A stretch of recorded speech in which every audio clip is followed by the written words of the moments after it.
បើចិត្តសាក់លើមើលទៅកងទ័ពរបស់ខ្ញុំតិចប៉ុន្តែសុទ្ធតែជាកងទ័ពឆ្នាំទោះជាកម្លាំងរបស់លោកច្រើនក៏ត្រូវតែចាញ់ដែរមិនក៏អាចហ៊ានភ័យក្អាម្ល៉េះពីព្រោះថាយេសាបានលើកទ័ពទៅភៀសខាងក្រៅរបស់លោក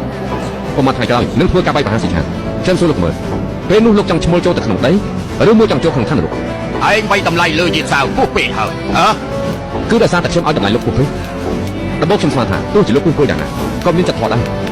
ឯងពិតជាចង់ប្រយុទ្ធមែនព្រោះរហូតដល់តាមចុងក្រោយល្អថតលើពីរបស់ឆ្នាំទីនេះយើងសុខចិត្តបាត់នោះក្នុងតែមិនអត់នោះក្នុងលោកខាត់នោះទេតែខ្ញុំក៏មានពីមកដែរសុខចិត្តអត់មនុស្សក្នុងលោកខាត់តែខ្ញុំមិនបាត់មនុស្សក្នុងលោកទេមនុស្សមានគុណធម៌ដូចជាលោកទៅរស់នៅកន្លែងនោះហាក់បីដូចបាត់ជាទៅបែកសត្វជាចុះខ្ញុំសូមនិយាយតាមតរចុះការពិតលីពូមានចិត្តដូចខ្ញុំណាស់តែលោកប្រៀបដូចជានាយរីប៉ុន្តែបើសិនជាខ្ញុំ